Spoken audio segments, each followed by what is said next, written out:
வந்து ஜெயிச்ச எம்ஜிஆர் இருக்கார், ஜெயிச்சு பாதியில் காணாமல் போன அப்புறம் விஜயகாந்த் இருக்கார், ஆரம்பித்து எங்கே இருக்கிறேன்னு தெரியாமல் இருக்கிற கமல்ஹாசன் இருக்கிறாரு, சீமான் இருக்கிறாரு. இந்த மாதிரி பலரையும் அவர் முன்னோர்களை பார்த்து நான் எல்லாத்தையும் படிச்சுட்டு தான் நான் உள்ளக்குள்ளே வர்றேன் அப்படின்றாரு. இல்லை, அவர் வந்து சினிமா என்னுடைய தொழில், அரசியல் என்னுடைய சேவை அப்படிங்கிறாரு. அதுதான், அதுக்கு மன்றமாக இருந்தால் பண்ணிட்டு போயிடலாம்.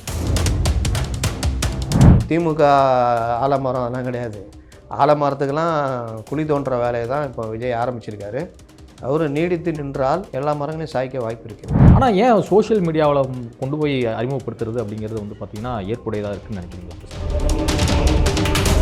விஜய் வந்து பேட்டி கொடுக்கணும்னு அவசியம் இல்லை. அதுவும் இந்த காலத்தில் வந்து 100% பத்திரிகையாளர்கள் திராவிட சிந்தனையாளர்கள் என்கிற போர்வையில் இந்த கவர்மெண்ட்டுக்கு ஜால்ரா அடிச்சுக்கிட்டு இருக்கிறாங்க. பத்திரிகையோட கேள்வியை எதிர்கொள்கிறது அப்படிங்கிறது நல்ல விஷயம் தானே ஒரு தலைவருக்கு. ஆமாங்க, என்னைக்கு நீ கட்சி ஆரம்பித்தார்? நேற்று மதியம். அதுக்குள்ளேயும் நடக்க சொல்கிறீங்க. விஜய் அவர்கள் அரசியல் மேடையில் முழங்கும் போது அப்போ திராவிடத்தை எதிர்ப்பார் அப்படின்னு சொல்கிறார். அவர் கட்சியிலே திராவிடம் இல்லையாங்க. பெரியாரை படிங்க அப்படின்னு சொல்லும்போது அவர் வந்து பெரியாரை தாங்கி பிடிக்கிறார். பெரியார் திராவிடம் பற்றி மட்டுமா பேசினார்? 2000க்கு அப்புறம் பிறந்தது 2K கிட்ஸுக்கெல்லாம் எந்த அரசியலும் தெரியாது. அப்போ இவர் விஜய் வந்து பெரிய அளவில் இளைஞர் பட்டாளத்தை வச்சுருக்காரு. எல்லாரையும் அடிச்சுட்டு டான் ஆகலை, நான் அடித்தவங்களாம் டான்றான்னு KGFல ஒரு வசனம். அந்த மாதிரி டானுங்களை அடித்தா தான் இவர் பெரிய டான் ஆக முடியும். விஜய் வந்து இதெல்லாம் அவர் ஒன்றும் பெருசாக ஊழலை ஒழிச்சிடுவாரா, ஜாதி மதம் இல்லாத சமுதாயத்தை உருவாக்கிடுவாரா? அதெல்லாம் இங்கே நடக்காது. மாற்றத்தை விரும்புகிறவர்கள் விஜய் ஏற்றுக்கொள்வார்கள். 10% ஒரு 15% வாக்குகளை இவர் வாங்கினாலே 2 பேருமே அடிபடுவாங்க. அது நடக்கும். ஸோ 2 கட்சி ஓட்டுகளையும் பிரிக்க வாய்ப்பு பிரிப்பார். விஜய் பின்னாடி ஒரு பெரும்படை தெரியல அப்படிங்கிறது சொல்கிறீங்க. பெரும்படை போகும்.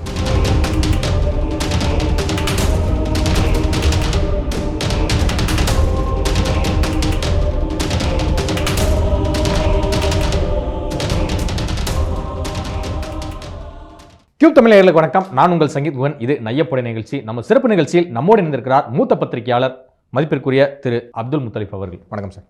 எப்படி சார் இருக்கீங்க? நல்லா இருக்கேன். நான் வரவா அப்படின்னு சொல்லிட்டுலாம் பாட்டுலாம் போட்டார் விஜய். இப்போ வந்து வந்தேட்டாரு அப்படின்னு சொல்லிட்டு தமிழக அரசியல் கட்சிகள் மத்தியில் ஒரு பரபரப்பு வந்து ஏற்பட்டிருக்கு. தமிழ்நாடு முழுக்க அவங்களுடைய கட்சியான தமிழக வெற்றி கழகத்தை வந்து கொண்டு சேர்க்கும் பணியில் வந்து இப்போ விஜய் மக்கள் இயக்கத்தினர் வந்து ஈடுபட்டு தொடர்ந்து இப்போ ரசிகர்களாக இருந்தவங்க தொண்டராக மாறி இப்போ ஈடுபட்டு வராங்க. ஆக்சுவலாக இன்னொரு பழமொழி நிறைய பேர் வந்து சொல்லுவாங்க, ஒரு ஆலமரத்தில் வந்து நிறைய பேர் அந்த விழுதில் வந்து பிடிச்சி தூங்கலாம் அப்படின்னு சொல்லிட்டு, இல்லைனா தனியாக ஒரு மரம் வச்சு அதில் வந்து ஒவ்வொருத்தரும் இண்டிவிஜுவலாக ஒவ்வொரு கிளையை வந்து வளர்க்கலாம், விழுதாக மாறலாம் அப்படின்னு சொல்லி விஜய் அவர்கள் இப்போ வந்து ஒரு ஆலமர விதையை வந்து வச்சிருக்கிறாரு. இதே விதை வந்து ஆலமரமாக மாறுமா, இல்லை எதிர்காலத்தில் திமுக அதிமுக போன்ற அந்த கட்சிகளுடைய ஆலமரத்தினுடைய விழுதில் வந்து கூட்டணியாக போவாரா? அதாவது நான் வரவா தரவாவா, நான் வரவா அண்ணன் நான் வரவா அப்படின்னு அவர் பாடினார். வந்துட்டார். நான் எப்போ வருவேன், எப்படி வருவேன், எப்படி இது வருவேன்னு யாருக்கும் தெரியாது. வர நேரத்தில் டான் வருவேன்னு சொன்னார், வராமல் போயிட்டார். அவர் 2020 க்ளோஸ் பண்ணிட்டார். அப்போ இந்த மாதிரி விஷயங்கள்லாம் பார்த்துட்டு தான் இவர் வராரு. இவர் அறிக்கையிலே நேற்று சொல்லியிருப்பார், நான் வந்து அரசியலுடைய உயரங்களை மட்டுமல்ல நீல அகலங்களை பார்த்துவிட்டு என் முன்னோர்களையும் பார்த்து விட்டு தான் வரேன். முன்னோர்னால் பல முன்னோர்கள் இருக்காங்க.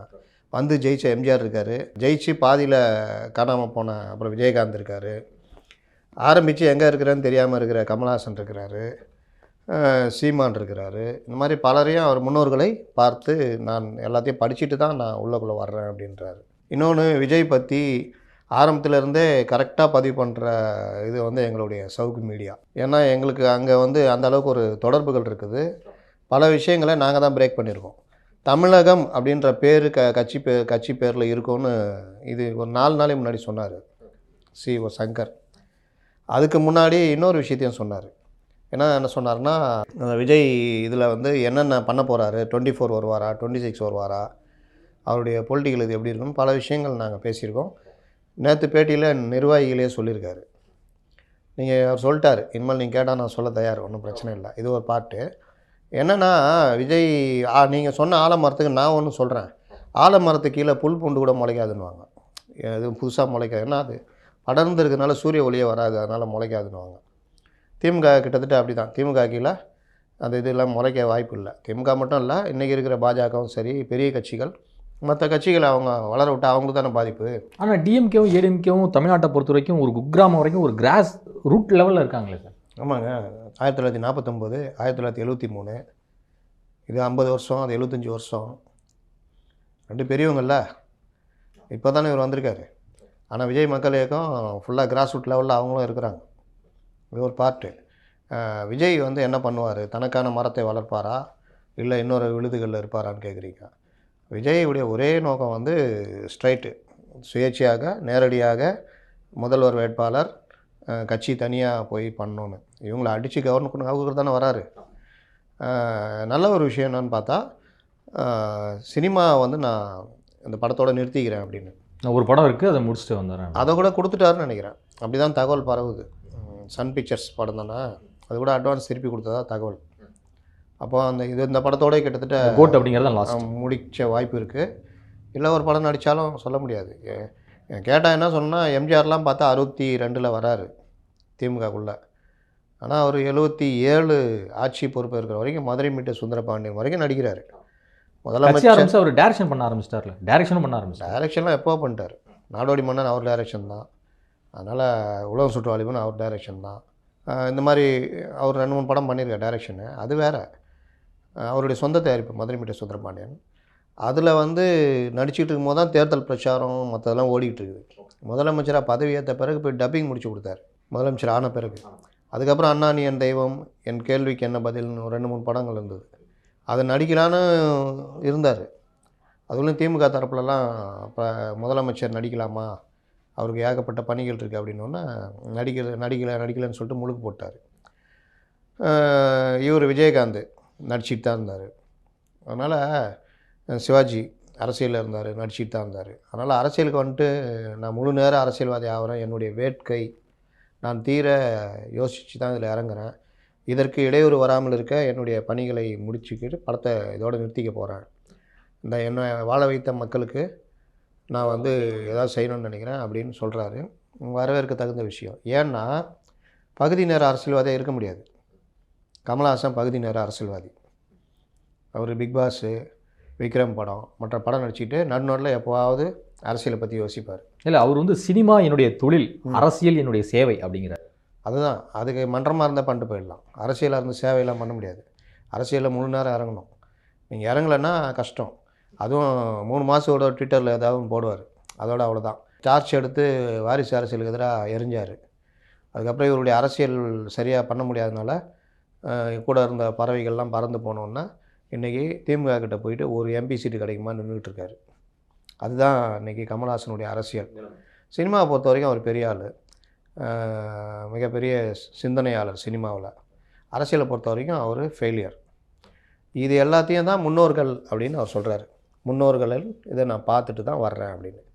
ஒரு ஃபெயிலியரும் பார்க்கணும், இதையும் பார்க்கணும். சக்ஸஸ் இறங்குன்னா ஒரு மளிகை கடை வைக்கிறோம், எந்த ஏரியாவில் வைக்கிறோம், இதுக்கு முன்னே எங்கள் மளிகை கடை யாராவது வச்சுருந்தாங்களா, பக்கத்தில் ஒரு பெரிய மளிகை கடை இருக்குது, அவங்க என்ன பண்ணுறாங்க, எப்படி பொருட்களை வாங்கி வச்சுருக்காங்க, இன்னொருத்தர் மளிகை கடை தொடங்கினார், ஏன் அவர் ஃபெயிலியர் ஆச்சு, இதெல்லாம் பார்த்துட்டு தான் ஒருத்தன் கடை வைக்கணும். சும்மா போயிட்டு எனக்கு கடையை வைக்க தெரியாதுன்னு இன்னொன்று மளிகை கடை வச்சுட்டு வேலைக்காரங்களை விட்டுட்டு நான் வந்து ரியல் எஸ்டேட் தொழில் பண்ண போகிறேன்னு போனால் இங்கே கல்லால் காசு வராது, பொருளுங்க விற்றுக்கிட்டு இருக்கோம், கடை இழுத்து மூட்டு போக வேண்டியதான். இதை கமல்ஹாசன் பண்ணிகிட்ருக்காரு. இவர் நான் முழு நேர அரசியல்வாதியாக இறங்குறேன்றாரு. இது வரவேற்க தகுந்த விஷயம்.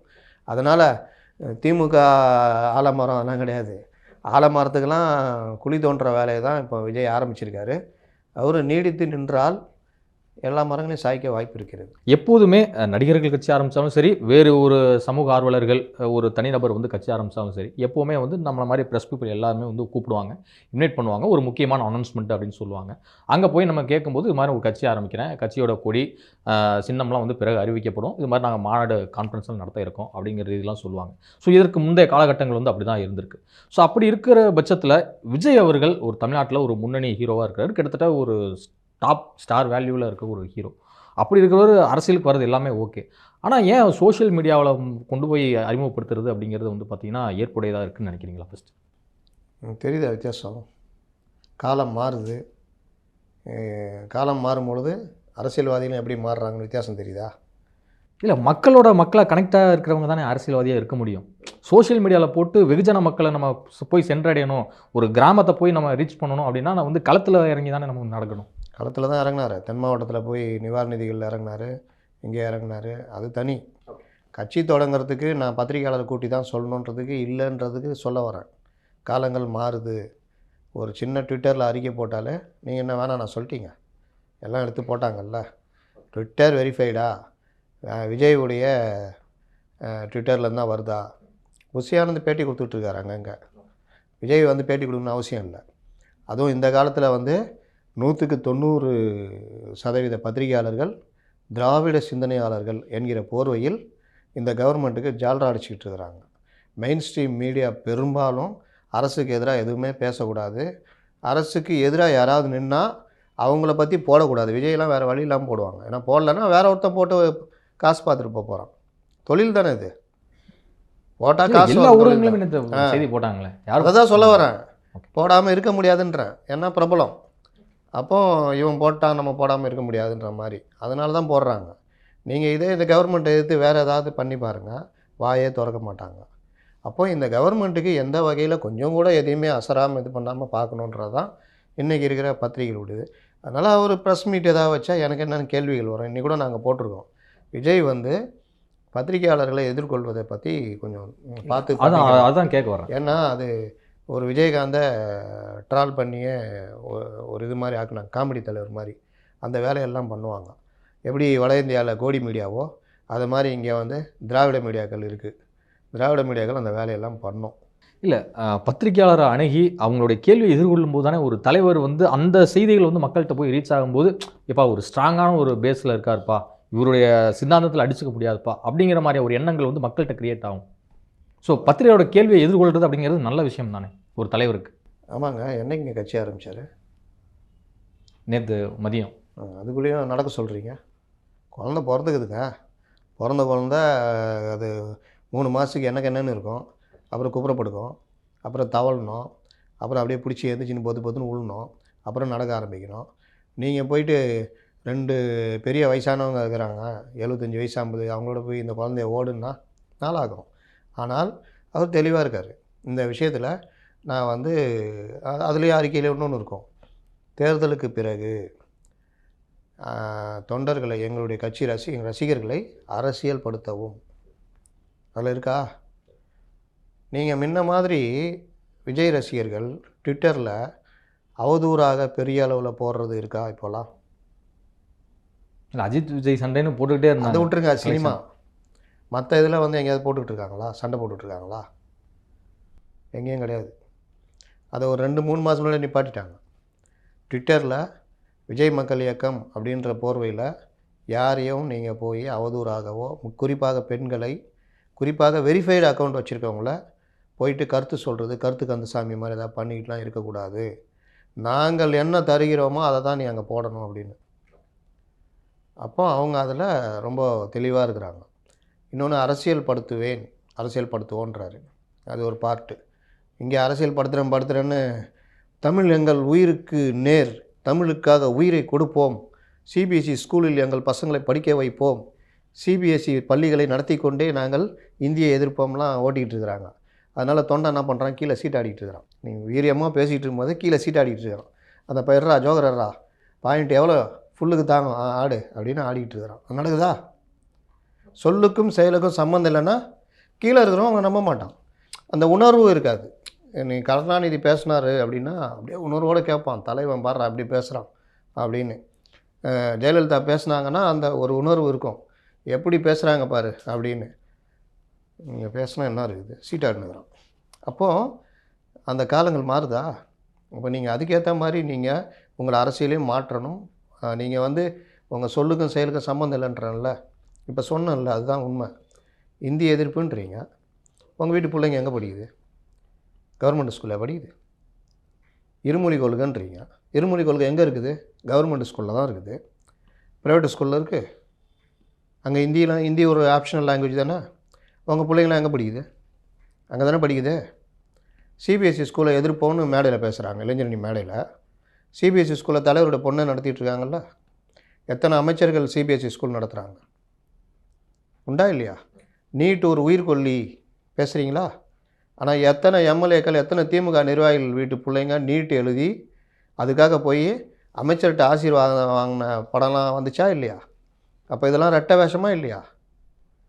இதை வந்து பார்க்குறவன் வந்து என்னடா நம்ம தான் அப்போ நீட்டு உயிர்கொல்லி நம்ம மட்டும் பிள்ளைங்க எழுதக்கூடாது, ஒரு பிஃபார்மோ ஏதோ படிச்சுட்டு போனோம், நம்ம வீட்டு பிள்ளைங்க ஹிந்தி படிக்கக்கூடாது. அப்படி தானே ஒரு தலைமுறையாக போச்சு. இருமொழி கொள்கை, ஹிந்தி திணிப்பை எதிர்க்கிறோம் நீங்கள். ஹிந்தி கற்றுக்கிறத நாங்கள் தடுக்கலை அப்படின்னீங்க. ஹிந்தி திணிப்பை ஹிந்தி கற்றுக்கிறதையும் சேர்த்து தானே தடுத்தீங்க. கவர்மெண்ட் ஸ்கூலில் ஹிந்தி இருந்தால் தானேங்க நான் படிக்குமா வேணாம் நான் தீர்மானிப்பேன். நான் சொல்கிறது புரியுதா? உங்களுக்கு ஹிந்தி படிக்கணும்னு ஆசை, எனக்கு படிக்க வேணான்னு ஆசை, நான் படிக்கக்கூடாதுன்னு விரும்புகிறேன். ஆனால் அங்கே ஒரு ஆப்ஷனல் இருந்தால் தானே நீங்கள் படிக்கிறதையும் நான் படிக்காதையும் முடிவு பண்ண முடியும். நீங்களே அந்த ஆப்ஷனை முடிவு பண்ணுறீங்களே. ஹிந்தி வந்து இருக்கக்கூடாது கவர்மெண்ட் ஸ்கூலில், கரெக்டாக? தமிழ் எங்கள் உயிருக்கு நேர் பேசுகிறீங்களா? எந்த அரசாணையாக தமிழில் இருக்கா? பக்கத்தில் இருக்க கர்நாடகா போங்க, தமிழ் அவங்க மொழியை தவிர இங்கிலீஷ்லேயே இருக்காது அரசாணை. பார்த்துருக்கீங்களா? இங்கே இருக்கா? தொடர்பு மொழி ஆங்கிலம்னு சொல்லிட்டு நீங்கள் ட்விட்டரில் கூட என்ன போடுறீங்க? ஆங்கிலத்தில் தான் போடுறீங்க. ஐடி இங்கே வச்சுருக்கீங்க, என்ன பண்ணுறீங்க? டிஆர்பி ராஜா தானே தலைவர். தமிழ் எங்களை உயிருக்கு நேர்னா கைத்தட்டின்னு உட்காந்துருந்தாரா? அவர் தமிழில் ஒரு ட்வீட் பண்ண சொல்லுங்கள் பார்ப்போம். தமிழில் யாராவது பண்ண சொல்லுங்கள். இது எல்லாமே நடிப்பு. இவங்க பேசுகிறதுக்கும் இவங்க நடைமுறைக்கு சம்மந்தம் இல்லைனால தான் தொண்டர் விலைக்கு போகிறான். இன்றைக்கி யங்ஸ்டர்ஸ் அவங்கள்ட்ட இல்லை. மொழிப்போர் இதெல்லாம் நடத்துகிறாங்களா, பண்ணுறாங்களா? யார் அதை இது பண்ணுறா?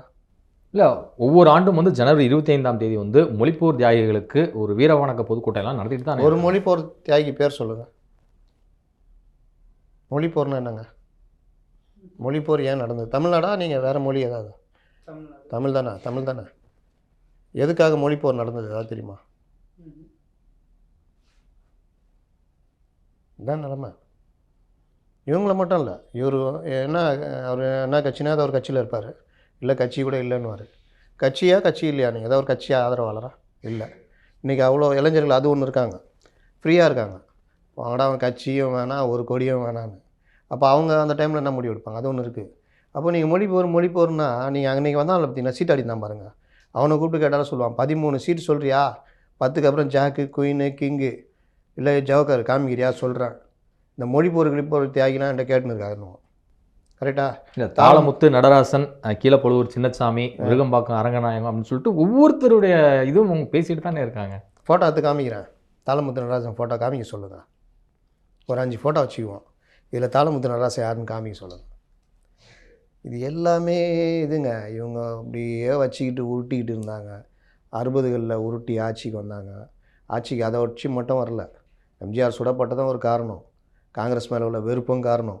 எலிக்கறி கூட பல மாநிலங்களில் சாப்பிட்றாங்க அப்படின்னு தெரியாமல் பக்தவச்சலம் சொன்னதை ஐயோ எலிக்கறி சாப்பிட சொல்லிட்டாருன்னு பிரச்சாரம் பண்ணதும் ஒரு காரணம். 3 படி லட்சியம், படி அரிசி நிச்சயம்னு சொல்லிட்டு அரிசி பஞ்சம் வந்துச்சு. அப்போ அது ஒரு இது சொன்னார் அண்ணாதுரை. படி அரிசி கொடுத்தாங்க. அப்புறமா அந்த மாதிரி பல விஷயங்கள்லாம் சேர்ந்து தான் ஆட்சியை பிடிச்சாங்க, காங்கிரஸ் எதிர்ப்பு எல்லாம். அதுக்கப்புறம் நீங்கள் அந்த மொழிப்போர் தியாகிகள் எல்லாம் வருஷம் சம்பிரதாயம் ஆகிடுச்சு, சம்பிரதாய விழா. அதனால் இவங்க இன்றைக்கி திராவிடம் அது இதுன்னு போட்டு உருட்டிக்கிட்டு இருக்கிறாங்க. திராவிடன்றதுனா என்னன்றதுலேயே பல குழப்பங்கள் இருக்குது. எல்லா மொழியும் சேர்ந்து தான் திராவிடம். அப்போ வந்து விஜய் அவர்கள் அரசியல் மேடையில் முழங்கும் போது அப்போ திராவிடத்தை எதிர்ப்பார் அப்படின்னு சொல்கிறார். அவர் கட்சியிலே திராவிடம் இல்லையாங்க, எதிர்க்கலாம் வேணாம். இல்லை, பெரியாரை படிங்க அப்படின்னு சொல்லும்போது அவர் வந்து பெரியாரை தாங்கி பிடிக்கிறார். பெரியார் என்ன திராவிடம் பற்றி மட்டுமா பேசினார்? அவர் பெண்ணடிமைத்தனத்துக்கு எதிராக பேசியிருக்காரு, ஆணாதிக்க சிந்தனைக்கு எதிராக பேசியிருக்காரு, மூடப்பழக்கங்களுக்கு எதிராக பேசியிருக்காரு. பெரியாரை வந்து இவங்க இன்னொன்று சொல்கிறேன், இவங்க பெரியார் வந்து கடவுள் இல்லைன்னு சொல்லலை. கடவுள் இல்லைன்றது ஒரு பார்ட் இருந்தாலும் கடவுள் பேரால் மூடப்பழக்கங்களை பண்ணுறாங்கள்ல, அதை ஏற்றுக்காதீங்கன்றாரு. அந்த மூட பழக்கங்களுக்கெல்லாம் காரணமாக இருக்கிறதுனால கடவுளை நான் மறுக்கிறேன்றாரு. நீ கடவுள் பேரை சொல்லி ஏமாற்றிக்கிட்டு இருக்கிற, அதனால் இந்த ஏமாத்துற இதை வந்து கடவுள் கேட்கலன்னா அந்த கடவுளே இல்லை அப்படின்ற மாதிரி தான் அவர் இது பண்ணுறாரு. அவர் வந்து நேரடியாக கடவுள் இல்லை அப்படின்னு சொல்லலை, கடவுள் பேரால் நீ ஏமாற்றிக்கிட்டு இருக்கிற மாதிரி பண்ணுற. அதில் ஒன்று நான் பெண்ணடிமைத்தனம், ஆணாதிக்க சிந்தனை, இந்த மாதிரி விஷயங்கள்லாம். அப்போ இதை தான் பெரியார் சொல்கிறாரு. காமராஜரை பாருங்கன்றார். காமராஜர்னா நல்லாட்சி கொடுத்தாரு, ஏழைகளை பற்றி சிந்திச்சார். இன்றைக்கி பள்ளிக்கூடம் அரசு பள்ளிகள் அதிகமாக இருக்கிறதுக்கு அவர் ஒரு காரணம். பள்ளிகளுக்கு பிள்ளைகள் வரணும்னு சொல்லிட்டு மதிய உணவு திட்டத்தை கொண்டு வந்தது காமராஜர். ஏராளமான அணைகள் கட்டினதில் அவர் ஒருத்தர் இருந்தார், கலைஞர் ஒருத்தர் இருந்தார். அப்போ காமராஜருடைய ஆட்சி வந்து ஒரு எளிமையான ஆட்சி, யாருக்கும் அவர் வந்து சலுகை பண்ண மாட்டார், நேர்மையான ஒரு ஆட்சி நடத்தினார். சாகும் போது அவர் பாக்கெட்டில் அவருடைய அக்கௌண்ட்டில் 210 ரூபா இருந்தது. வாடகை வீட்டில் தான் குடியிருந்தார். அந்த வீடை அப்புறம் வாங்கி அது அரசு இல்லமாக மாற்றினாங்க, அது நினைவு இல்லமாக. நினைவில்லாமல் மாற்றி. இது காமராஜர். அம்பேத்கரை படியுங்கள். அம்பேத்கரா அண்ணாவை சொன்னார். அம்பேத்கர். அம்பேத்கர் கான்ஸ்டியூஷன் எழுதினவர். அம்பேத்கருடைய விஷயங்கள் நமக்கு தெரியாது கிடையாது. அப்போ இந்த மாதிரி விஷயங்களை ஃபாலோ பண்ணுன்றது இது வந்து ஒரு ஜென்ரல். இந்த விஜய் வந்து அதுக்காக அப்படியே பண்ணுவார்லாம் நான் சொல்ல வரல. இல்லை, ஒரு கட்சிக்கு ஒரு கோட்பாடு, சித்தாந்தம், ஐடியாலஜி அப்படிங்கிறது வந்து ரொம்ப இம்பார்ட்டண்டான ஒரு விஷயம் தானே. ஸோ அதை வச்சு தானே வந்து மக்கள்கிட்ட வந்து அந்த கொள்கைகளை கொண்டு போய் சேர்க்க முடியும். அந்த கோட்பாட்டின் அடிப்படையில் தானே வந்து பார்த்தீங்கன்னா எதிர்கேள்விகள் வந்து எதிர்க்கட்சியினரோ வேற யாரோ வந்து எழுப்பும்போது அதற்கு தக்க பதிலடி வந்து அந்த கோட்பாட்டின் அடிப்படையில் தான் கொடுக்க முடியும். ஆமாம். இல்லை, இதுதானே ஒரு அரசியல்வாதிக்கு ஒரு அது ரொம்ப ஒரு ஸ்ட்ராங்காக முக்கியம். அதனால தான் ஒருத்தன் மைக்க விட்டோன்னு சொன்னார்ல, கொள்கை என்னான்னு கேட்டான், தலை சுத்திருச்சுன்னார்ல ரஜினி. ஏன்னா நீங்கள் ஏன் அரசியலுக்கு வர்றீங்க? ஏங்க இது இந்த மக்களுக்கு எதாவது செய்யணும்னு வர்றாங்க. 2வது ஊழலை எதிர்க்கணும், ஊழல் கலாச்சாரத்தை எதிர்க்கணும். 3வது சாதி மத பேதம் இல்லாத ஒரு இதை உருவாக்கணும். இது 2மே இவரால் பண்ண முடியாது விஜயால். ஆனால் இந்த லட்சியத்தோடு வர்றேன்னு அது ஒரு டெம்ப்ளேட்டு வர்றாரு, அது ஓகே. வந்துட்டு இவர் எப்படி இருக்க போகிறான்றது அது வேறு விஷயம். ஆனால் நான் சொல்கிற வர்றது அரசியலில் மாற்றத்தை இளைஞர்கள் விரும்புகிறாங்க. இப்போ வர செட்டு 2000க்கு அப்புறம் பிறந்தது 2K கிட்ஸுக்கெல்லாம் எந்த அரசியலும் தெரியாது. அப்போ இவர் விஜய் வந்து பெரிய அளவில் இளைஞர் பட்டாளத்தை வச்சுருக்காரு. இந்த மாற்று அரசியல்னு வரும்போது அவர் நேரடியாக அரசியலுக்கு இறங்கி இதெல்லாம் விமர்சனம் பண்ணும்பொழுது நீங்கள் பாருங்கள், ஏன் அண்ணாமலைக்கு மரியாதை? இந்துத்துவாவா? இந்துத்துவா பேசுறதுனால அண்ணாமலைக்கு மரியாதையா? கிடையாது. திமுகவை திட்டுறாரு, அதிமுகவை திட்டுறாரு, கரெக்டா? அதுக்காக தான் அண்ணாமலை மேலே மரியாதை. சீமான் மேலே அவருடைய தமிழ் தேசியத்தை ஏற்றுக்கிட்டு தான் மக்கள் இளைஞர்கள் விரும்புகிறாங்களா? இல்லை, அவங்க பார்ட்டியில் வந்து எல்லாமே ஒரு ஐடியா. அவங்க பார்ட்டி கேடர்ஸை விட்டுருங்க. வெளியில் இளைஞர்கள் பார்ட்டியை தாண்டி சீமானை விரும்புகிற இளைஞர்கள் எதுக்கு விரும்புகிறாங்க? தமிழ் தேசியத்துக்காக விரும்புகிறாங்களா? கிடையாது. அவருடைய ஸ்பீச்சு எல்லாரையும் அடிக்கிறாரு, பாயிண்ட்டு பேசுகிறாரு, நல்லா பேசுகிறாரியா, நல்லா கேட்குறாரியா. அதனால தானே சீமானை ஒரு டீம் பெரிய இளைஞர் பட்டாலும் ஃபாலோ பண்ணுது. சேம் அதே தான். நாளைக்கு விஜய் வந்து நல்லா கேட்டார், இவங்களையும் கேட்டார், அவங்களையும் கேட்டார், வச்சு செய்கிறார், நான் வந்தால் இதெல்லாம் மாற்றுவேன்னு சொன்னார்னா ஏற்றுக்க போகிறாங்க. அப்போ ஒரு மாற்றத்தை விரும்புகிற டீம் இருக்குது. அந்த டீம் அண்ணாமலை பின்னாடியும் சீமான் பின்னாடியும் இருக்குது. இன்னொரு பெரிய டீமும் ஒரு இடத்துல இருக்குது. இது வந்து விஜய் ஃபாலோ பண்ணும். ஓகே. எம்பி தேர்தலில் வந்து நான் போட்டியிட போவதில்லை, என்னுடைய இலக்கு வந்து 2026 தான் அப்படின்னு சொல்லியிருக்காரு. தன்னுடைய மக்கள் இயக்கத்தை வந்து பார்த்தீங்கன்னா மக்கள் இயக்கத்தில் கூடிய ரசிகர்களை வந்து கொஞ்சம் அரசியல்படுத்த வேண்டிய தேவை இருக்குது அப்படின்லாம் சொல்கிறாரு. அப்போ இந்த எம்பி தேர்தலில் யாருக்கு தான் ஆதரவளிக்க போகிறார்? ஏன்னா எப்படியா இருந்தாலும் ஒவ்வொரு மாவட்ட நிர்வாகி, ஒன்றிய நிர்வாகி, மாநகராட்சி நிர்வாகி, நகர நிர்வாகின்னு இருப்பாங்க. ஸோ நிச்சயமாக அவங்கள்ட்ட வந்து இந்த பெரும் படை கொண்ட இந்த 2 கட்சிகளுமே வந்து போய் அப்ரோச் பண்ணுவாங்க. இந்த முறை எங்களுக்கு நீங்கள் சப்போர்ட் பண்ணுங்கள், பார்த்துக்கலாம் அப்படிங்கிற ரீதியில். ஸோ இதெல்லாம் லோக்கல் பாலிட்டிக்ஸில் நடக்கக்கூடிய ஒரு விஷயம் தான். ஸோ அந்த நேரத்தில் விஜய் அவர்களுக்கு இது மாதிரி ஒரு சில மாவட்ட நிர்வாகிகள் வந்து இவருக்கு ஆதரவு அவருக்கு ஆதரவு ஒரு முடிவு எடுத்தால் அது விஜய்க்கு சிக்கல் தானே. இதை வந்து ஏன் யோசிக்காமல் விட்டார்? நல்ல கேள்வி இது. என்னென்னா கட்சியே பதிவு பண்ணுறாரு. ஓகே. ஆனால் விஜய் மக்கள் இயக்கன்றது பல ஆண்டுகளாக இருக்குது. கிட்டத்தட்ட 10 வருஷமாக இருக்குதுன்னு நினைக்கிறேன். இருக்குது. பல தேர்தல் கொடிய அறிமுகப்படுத்தலேருந்து வச்சுருக்காங்க. பல தேர்தலில் சுயேட்சையாக போட்டி போட்டிருக்காங்க. பல பார்லிமெண்ட் தேர்தலை பார்த்துட்டு வந்திருக்காங்க. விஜய் ரசிகர்கள் ரஜினி ரசிகர்களாகவும் இருக்கிறார்கள், கரெக்டாக? அதனால் இவர் கட்சியை ஆரம்பிக்கிறாருன்னு இவர் சுயேட்சையாக போகணுன்னு தான் நினைக்கிறார். நீங்கள் எப்போலாம் நீங்கள் எல்லாரையும் ஒரு சேர எதிர்த்து நின்று நான் அடித்தவன்லாம் நான் வந்து எல்லாரையும் அடிச்சுட்டு டான் ஆகலை, நான் அடித்தவன்லாம் டான்றான்னு கேஜிஎஃப்பில் ஒரு வசனம் வரும். அந்த மாதிரி டானுங்களை அடித்தா தான் இவர் பெரிய டான் ஆக முடியும். இவர் வந்துட்டு எல்லாரையும் அடிச்சுட்டு டான் ஆகணும்னு நினைக்க முடியாது. அப்போது ஒரு டான் கூடயும் ஒரு சேர முடியாது. 2 டான் யார்? டிஎம்கே ஏடிஎம்கே. 2 எக்ஸ்ட்ரா டான் யார்? அண்ணாமலை, சீமான். இவங்க யாரும் இல்லைடா. அண்ணாமலை டானாக இருக்காரா? டான் தான். நீங்கள் ஒரு காலத்தில் பாஜக இருந்ததுக்கும் இன்றைக்கி இருக்கிறதுக்கும் வித்தியாசம் இருக்குல்ல. இன்றைக்கி பாஜகன்னு பெருமையாக போட்டு திரிகிறாங்க, ஏராளமான இளைஞர்கள் வந்து அவரை ஃபாலோ பண்ணுறாங்க. ஆனால் இப்போ கூட ஒரு பத்திரிக்கை ஒரு ஆர்டிக்கல் எழுதியிருந்தாங்க, அதை நீங்கள் கண்டிப்பாக பார்த்துருப்பீங்கன்னு நினைக்கிறேன்.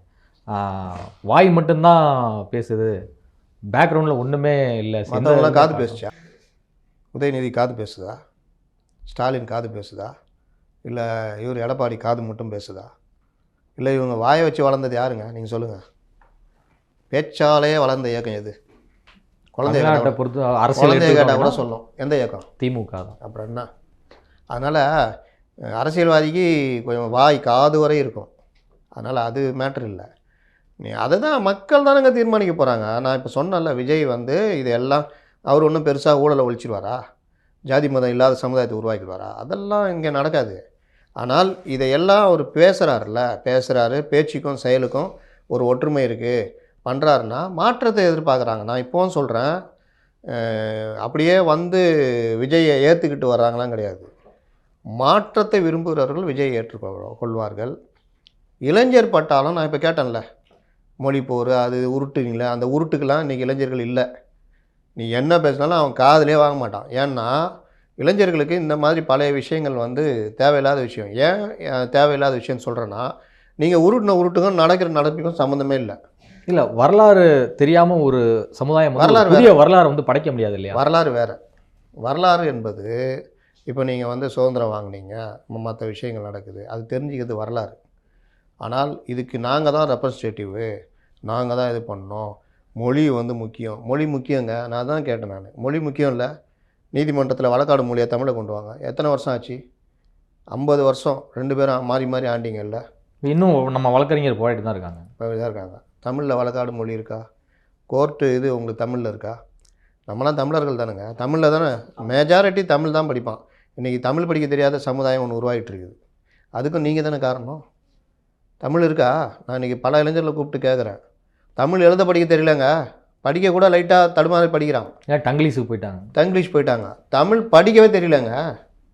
தமிழ் படிக்க தெரியாது, நியூஸ் பேப்பரும் படிக்க தெரியாது. கேட்டால் நான் இங்கிலீஷ் மீடியத்தில் படித்தேன் சார், தமிழ் வராது. இதுக்கு யார் காரணம்? தொடர்பு மொழி ஆங்கிலம்னு சொல்லிட்டு ஆங்கிலத்தை தானே வளர்த்து விட்டீங்க. தமிழ் எங்கே வாழுது? உங்கள் அரசாணையில் இருக்கா தமிழ்? அதான் திருப்பி கேட்குறேன். அப்போது உங்கள் சொல்லுக்கும் செயலுக்கும் சம்மந்தம் இல்லாதனால தான் நீங்கள் புறக்கணிக்கப்படுகிறீர்கள். மாற்று வேணுன்ற இடத்துல உங்களை உட்கார வைக்கிறாங்க. ஏடிஎம்கே பிடிக்கல, 10 வருஷம் ஆண்டுட்டாங்க, ஏகப்பட்ட இது, அந்த இடத்துல உங்களை உட்கார வச்சாங்க. நீங்கள் மாற்று தருவீங்க, விடியல் தருவீங்கன்னு எதிர்பார்த்தாங்க, தரலையே. இப்போ அடுத்த மாற்று தேடிக்கிட்டு இருக்கிறாங்க. அடுத்த மாற்று 26 அவர் எதிர்பார்த்துட்டு இருக்கார் எடப்பாடி. நடுவில் இப்போ இவர் போன்ட்டார். இவருக்கு உடனடியாக இவர் மாற்றாக வருவாரா அப்படின்னா அது நான் சொல்ல முடியாது. வரத்துக்கு வாய்ப்பு ரொம்ப கம்மி. ஆனால் 10லேருந்து ஒரு 15% வாக்குகளை இவர் வாங்கினாலே 2 பேருமே அடிபடுவாங்க. அது நடக்கும். ஸோ 2 கட்சி ஓட்டுகளையும் பிரிப்பார்.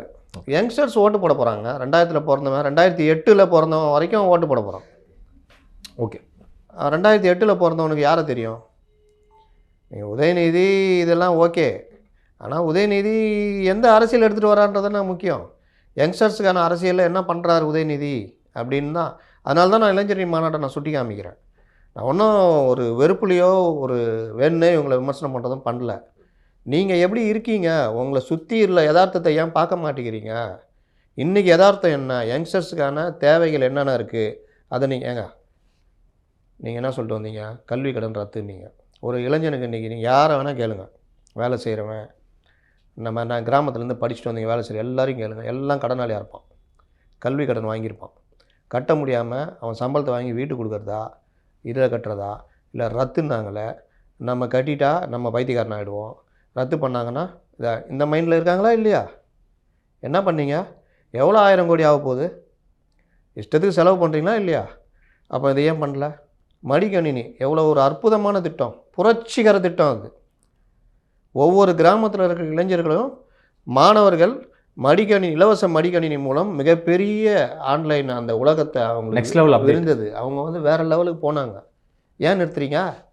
எவ்வளோ கோடிங்க செலவாக போகுது? அதோட என்னங்க வேலை? 32,000 கோடி ரூபா கல்விக்கு ஒதுக்குறீங்க. ஏன் இன்னும் கொஞ்சம் கூட ஒதுக்கு? மடிக்கணினி ஏன் நிப்பாட்டுற? எதுக்கு நிப்பாட்டுறீங்க? தெரியுதா நீங்கள் இளைஞர்களை நீங்கள் எப்படி இது பண்ணுறீங்கன்னு? இந்த மாதிரி பல விஷயங்கள் என்னால் சொல்ல முடியும். அப்போது நீங்கள் வந்து உதயநிதிக்கு இதெல்லாம் தெரியாதா? இளைஞர் தானே, இளைஞர் அணி தானே. அப்போ இளைஞர்கள் மாணவர்களுக்கு பிரச்சனை இதுதானே. இளைஞர் நலத்துறை அமைச்சர். அப்போது இந்த மாதிரி இளைஞர்களை மறக்கும் பொழுது இளைஞர்கள் உங்களை மறக்கிறாங்க. இப்போ எனக்காக திமுக ஆட்சிக்கு வந்தது, உதயநிதி வந்தார், இதெல்லாம் பண்ணார், கிராமத்தில் இருக்கிற லட்சக்கணக்கான மாணவர்களுக்கு இலவச மடிக்கணினி, அதை எக்ஸ்டெண்டும் பண்ணி அரசு உதவி பெறும் பள்ளிகள் தாண்டி ஏழை மாணவர்கள் யார் இருந்தாலும் பதிவு பண்ணி வாங்கலான்னு கொண்டு வந்தார். நான் வந்து கவர்மெண்ட் ஒரு மெட்ரிகுலேஷன் ஸ்கூலில் படித்தேன். என்ன தான் மெட்ரிகுலேஷன் படித்தாலும் என்னால் ஒரு கம்ப்யூட்டர் வாங்க முடியல, லேப்டாப்பு. அதுக்கு வந்து நீங்கள் ஏழை அப்படின்னு அதுக்கான இது கொடுத்தீங்கன்னா உங்களுக்கு லேப்டாப் இருக்குது, மாணவர் ப்ளஸ் ஏழைன்னு கொடுத்தீங்கன்னா இருக்குதுன்னு கொண்டு வந்தார் உதயநிதி. ஐயோ, நான் மறப்பானா? மறக்கவே மாட்டான். கல்வி கடன் ரத்து பண்ணால் எத்தனை இளைஞர்கள், எத்தனை குடும்பங்கள் இதாகும். தாலிக்கு ஸோ அந்த நன்றி கடனே ஓட்டு போகிறவங்க மக்கள் இருக்காங்கல்ல. தாலிக்கு தங்கம், தாலிக்கு தங்கத்தை கட் பண்ணிவிட்டு மாதம் 1000 ரூபா மாணவிகள், அதுவும் அரசு கல்லூரி படிக்கிற மாணவிகள் மட்டும். அது எவ்வளோ, ஒரு மினிமம் தான் இருக்கும். தாலிக்கு தங்கத்துக்கும் இதுக்கு என்ன சம்மந்தம் இருக்குது? தாலிக்கு தங்கம் டிகிரி முடித்து வீட்டில் இருக்கிற பெண்கள், இல்லை வேலைக்கு போகிற பெண்கள், ஏழை பெண்கள், அவங்க கல்யாணத்துக்கு 1 சவரன் தங்கம் 50,000 ரூபா பணம் கொடுக்குறாங்க. அதை ஏன் நிப்பாட்டினீங்க? தாலிக்கு தங்கம் முக்கியம் தான், ஆனால் அதை தாண்டி ஒரு பெண்ணுடைய கல்வி மேம்பாடு அப்படிங்கிறது ரொம்ப முக்கியம் தானே. கொடுங்க, இங்கே 1000 ரூபா கொடுங்க, தாலிக்கு தங்கமும் கொடுங்க. இதை நிப்பாட்டி அதை ஏன் கொடுக்குறேன்னு தான் கேட்குறோம். இது ஏன் கொடுத்தீங்கன்னா கேட்குறோம். கொடுங்க, கொடுத்துட்டு போங்க. ஏழை மாணவிகள்னு அதுலேயும் இது பண்ணுங்க. அது என்ன கவர்மெண்ட் கல்வி அப்படிங்கிறதே நிறைய இடங்களை போராடி தான் நம்ம வந்து பெற்றோம். இந்தியாவின் முதல் மருத்துவராக டாக்டர் முத்துலட்சுமி ரெட்டி அம்மையார் தான். ஆமாங்க. நீ 1000 ரூபா கொடுத்துன்னா சொன்னீங்க, என்ன சொன்னீங்க? 1000 ரூபாய்க்கு அமைச்சர், மூத்த அமைச்சர் என்ன சொன்னார்? ஞாபகம் இருக்கா? சொல்லிட்டேன் நான். ரீசார்ஜ் பண்ணிக்கோ, யார் கூட வேணாலும் பேசிக்கோ. எவ்வளோ ஒரு மாணவ செல்வங்களை எல்லா பசங்களும் இப்படியா இருக்கிறாங்க. நீங்கள் கொடுக்குற 1000 ரூபா வாங்கி ரீசார்ஜ் பண்ணி யார் கூட வேணால் பேசிக்கணும். என்ன சொல்லுங்கள், என்ன நினைக்கிறீங்க? ஓசி பஸ். அப்போ இவங்கெல்லாம் ராஜ பரம்பரைங்க. மக்கள்லாம் வந்து இவங்க கிண்டல் பண்ணுற, கேலி பண்ணுறவங்க தான் மக்கள், தெரியுதா? இதனால தான் வேலைக்கு போகிறாங்க. இவங்க நினச்சிக்கிட்டு இருக்கிறாங்க, இவங்க இப்போ விழாவுக்கு போகிறப்பலாம். அது இன்னைக்கு கூட ஒரு சின்ன விஷயம், இது இங்கே பிரசிடென்சி காலேஜ் முதல்வர் அவர் வந்து பகுதி செயலர், திருவள்ளிக்கணி சேப்பாக்கம் திமுக பகுதி செயலாளர் ஆகிட்டார்னு கூப்பிட்டு சொல்கிறாங்க தகவல், மாணவர்கள் தரப்பில். உதயநிதி எங்கெல்லாம் போகிறாரோ அங்கெல்லாம் பஸ்ஸு வச்சு ஆளை, பசங்களை அனுப்பிச்சி வைக்கிறார் வலுக்கட்டாயமாக, இல்லாட்டி ஆப்ஷன் போட்டுருவான்றார். இப்படி வர்ற மாணவர்களை உதயநிதி பார்த்துட்டு நமக்காக வர்றாங்கன்னு நினச்சிட்டாருன்னா அது அவர் தப்பு. அவன் என்ன மூடில் வருவான்? என்னடா படிக்கிறது காலேஜுக்கு போனால் ஒரு பிரின்ஸிபல் மிரட்டி பஸ் ஏற்றி அனுப்புகிறாரு, ஒரு நாள் வேஸ்ட்டாக போச்சுன்னு நினச்சி வெறுப்பில் வருவான். நீ அங்கே போய் தமிழ் எங்கள் உயிருக்கு நேர், தமிழுக்காக உயிரை கொடுப்பானா அவன் சிரிச்சிட்டு போயிடுவான். ஏன்னா ஒரு நாள் கிளாஸ் போச்சு அவனுக்கு. இதுதாங்க யதார்த்தம். இந்த யதார்த்தத்தை நீங்கள் புரிஞ்சிக்கணுங்க. உங்களை நாடி தானாக வரணும். அப்போ வர்றவனும் சீட்டு ஆடிட்டு இருக்கிறான். அப்போ நீங்கள் எங்கே எவ்வளோ தூரம் யதார்த்தத்தை விட்டு வேலைக்கு போகிறீங்கன்னு தெரியுது. இதை வந்து இதை நான் சொன்னல முதல்ல, இவங்க மேலே உள்ள வெறுப்பில் நான் சொல்லலை.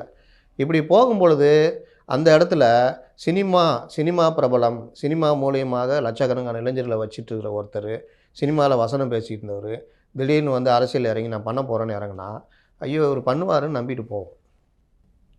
விஜய் பின்னாடி ஒரு பெரும்படை சொல்கிறீங்க. பெரும்படை போகும். அவர் சினிமாவே விட்டுட்டு முழு நேரம் அரசியல்வாதியாக மாறினா இன்னும் ஈஸி. இதுவரை உங்கள் பல்வேறு கருத்துக்கள் நன்றி சார்.